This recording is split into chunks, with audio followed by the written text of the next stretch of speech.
We have Hot Milk, who have dropped their sophomore album, Corporation Pop, aka Corporation Payment of Pain.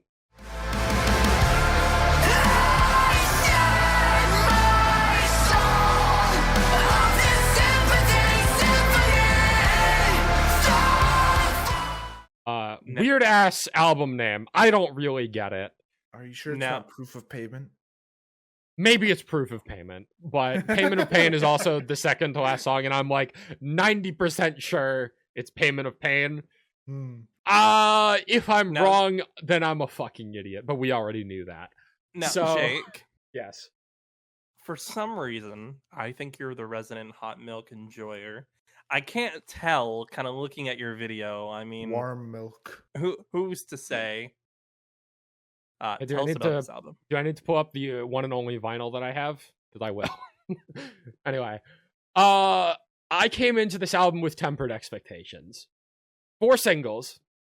90 Seconds to Midnight, Swallow This, Insubordinate England, The American Machine. Swallow This was the only one, in my opinion, that stood up to how phenomenal A Call to the Void was. Not to say that the other 3 were bad, but Hot Milk set such a high bar with A Call to the Void, a top 3 album of all time, in my opinion, that my expectations were high coming into this album cycle. And the singles did not meet those expectations. I did not have a single stretch of horror show into Bloodstream into Breathing Underwater. This lead up of singles was nowhere close to how incredible those singles were and how incredible A Call to the Void was. I think this is a downgrade from that last album. But I'm also speaking from A Call to the Void being one of my favorite albums ever. Like, that's probably not how most people are experiencing this album. No. So I came into this album with tempered expectations, and I was expecting it to be similar to how I felt about their 2022 EP, The King and Queen of Gasoline, which came after the 2021 EP, I Just Want to Know What Happens When I'm Dead. I loved that EP. With title track, I Just Want to Know What Happens When I'm Dead, Split Personality. There's one other song on there that was really good. I can't remember. I think I Hate Myself. I think that's the right one. And then The King and Queen of Gasoline came out, and it was a good Hot Milk EP, but 3 years on at this point, little to no staying power, in my opinion. Probably their weakest release as far as I'm concerned. And they followed it up with A Call to the Void, one of my favorite albums of all time, into Corporation Pop, which it was fine. I was getting very similar vibes to A King and Queen of Gasoline with the lead singles. And then the album drops. And I never should have doubted. I never should have doubted. The fact Hot Milk you doubted is wild. Hot Milk have the sauce. Or the milk, maybe. I don't know. They've got the milk. Have the milk. They have the milk. This album is incredible. There is an argument to be made that Hot Milk have currently released the best album opener and closer of the year. Dang. I think How Do I Make the Devil Fall Asleep? It starts off the album with an absolute bang. That opening riff is just, your attention is gripped from the moment that opening riff comes in. And then I'm going to wait to touch more on Sympathy Symphony, but oh boy, that song is something special. How Do I Make the Devil Fall Asleep? It really plays on Jam and Hannah's vocal dynamics very well. Insubordinate England and The American Machine following up How Do I Make the Devil Fall Asleep, I think is a very nice 1-2 punch. Both songs kind of talking about maybe like a level of distrust or anger towards the elites and government in that sort of sense of, we are just members of society and there are so many problems and we want to make our society better, but what the fuck are we supposed to do about it, sort of thing.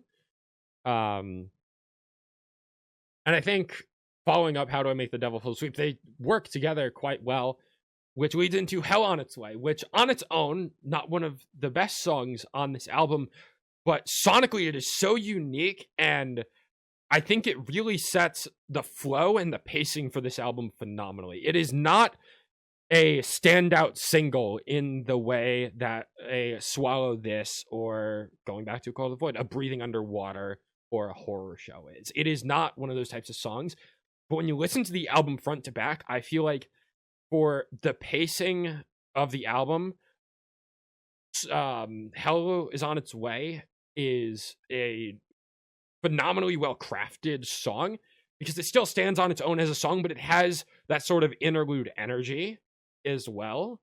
So yeah, really well crafted. And then you got into Swallow This, which is arguably still my favorite song on this album, one of my most listened to songs of the year.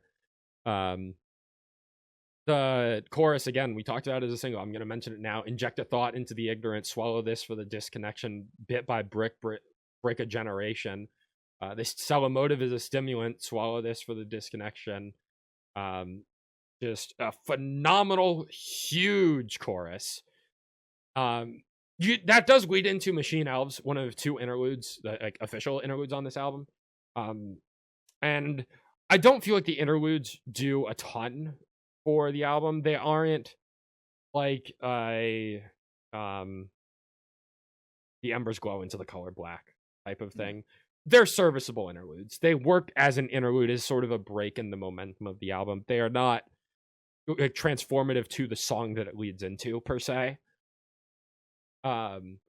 Chase the Dragon is maybe the weakest non-single on the album for me, but from that point, the stretch of 90 Seconds to Midnight, Sunburn from Your Bible into Warehouse Salvation is fucking peak.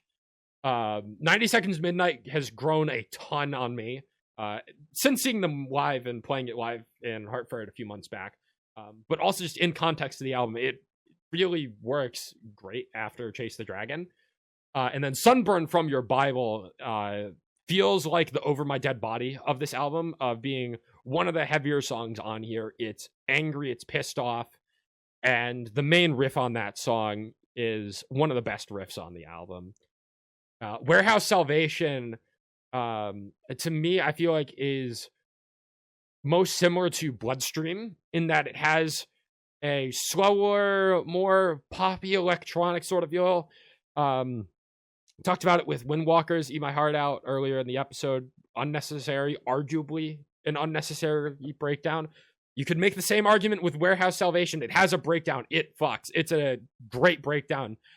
But the energy of the song is so calming and groovy that I don't know how I feel. It's a great song. It's a great breakdown. Like, I'm not complaining. I'm just thinking there's an argument to be made that maybe I enjoy the song more without the breakdown. But again, similar to Hell on Its Way, I think Warehouse Salvation is a phenomenal song to keep the pacing and the flow of this album. And in a year where albums have been lackluster, for what I'm going to say is many albums this year have just been 10 or 11 songs.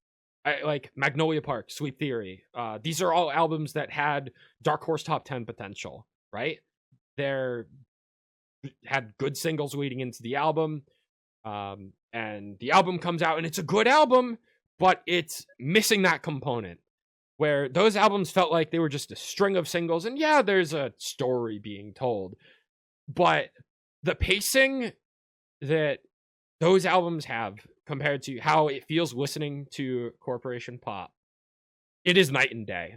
This truly feels like an album experience front to back, and something that specifically is Hot Milk. This feels very uniquely identifiable to Hot Milk sound.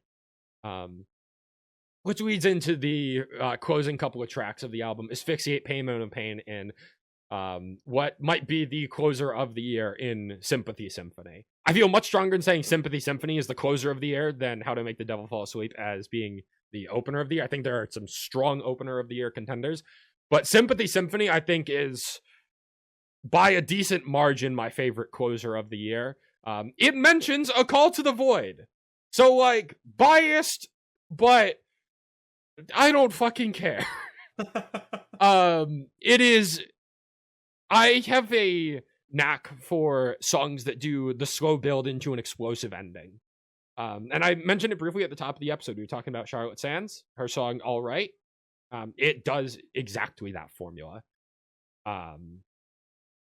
It's the slow build into an absolutely euphoric explosion of energy, and Sympathy Symphony is exactly that. In fact, I'd say the closer that it is most reminiscent to for me is Crash and Burn by Dayseeker, which is one of my favorite closers of all time. And I think Sympathy Symphony takes that sort of progression and makes it hot milk. And I fucking love it.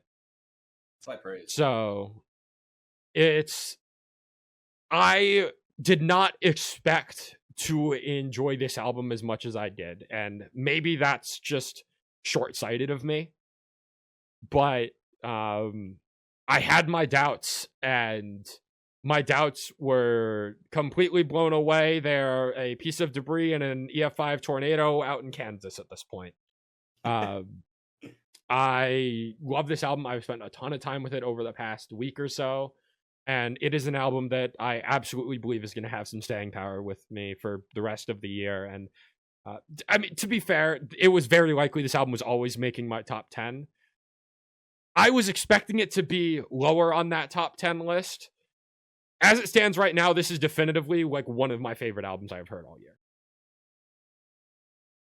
Safe to say we'll be talking about it again. Very safe to say we will be talking about it. Now, if the back half of 2025 pops off, there's a chance this ends up at number 6 and I don't get another chance to like talk about this in detail. No way. There's no way. But I don't know. This album blew me away.